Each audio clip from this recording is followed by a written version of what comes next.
Let's look at some of these pictures you've got with you today and tell me what significance they have to you. But this is my daughter, Malia, and she turned 15 this year. This is a picture of my new husband. My wonderful husband, Harvey, my daughter, Megan. And my daughter, Sarah Kate, and she's 11. This is my family. This is my husband, my daughter Emily, my daughter Hannah, and this is our foster daughter, and we are in the process of trying to adopt her. I'm going to show you something, and I'm not sure if you've seen this recently or if you've ever even seen that. Is that me? That's you. It's my boob. That's your mammogram.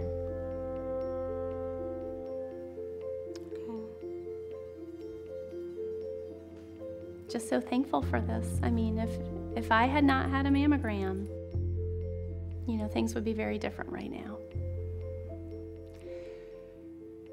This mammogram, it changed my life. I just thank God for getting this done, because things could have turned out a lot differently for me. 75% of women diagnosed have no family history. You have no family history. I have no family history of breast cancer. This came out of the blue. It was an absolute shock. There was no history of breast cancer in my family, so I didn't think it applied to me. Triple negative is an aggressive tumor. It grows fast. It's something that shows up from one mammogram to the next, where there was nothing before. Now you've got a serious cancer to deal with. If I had waited until I felt it or my OBGYN felt it, it would have been huge. It would have, my prognosis would not be what it is because I had the screening mammogram. If we think about getting your mammograms every other year, if I had not had it this year, I would be a year further from knowing that I had cancer. I had my mammograms yearly. I didn't have radiation or chemotherapy because early detection. When it's in the ducts and has not broken out into the breast tissue, you have no symptoms at all. You feel nothing, there's no lumps to feel. You couldn't feel my lump. It had to be found with a mammogram. To be able to catch it in that stage and then not have to go through radiation or chemo because of that, just by simply having a mammogram. If I had waited another year to have my mammogram, I am not sure I'd be here talking to you. I found it early, and so we have every opportunity to kick this thing to the curb. There's this governmental task force that's saying, well, maybe women don't need to be screened quite so frequently. Maybe it's starting at the age of 50 and every other year. My mammogram was completely clear. A year later, I had stage 2 triple negative breast cancer. This mammogram saved my life. Had I waited till I was 50, I might not be here.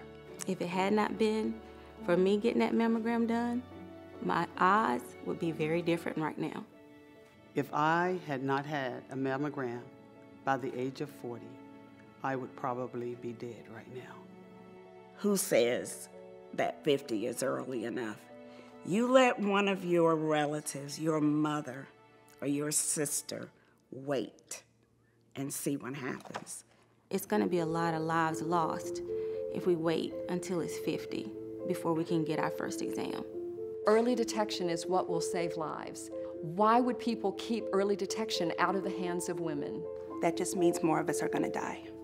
I take this really seriously. If I had waited another year, or God forbid I had decided to wait until 50, there's a really good chance this thing would have killed me. If we follow this new recommendation, 6,500 more women a year will die. Our lives shouldn't matter. And that's your mother, your sister, your daughter. I'm sorry, how much is a life worth? How much is a life worth?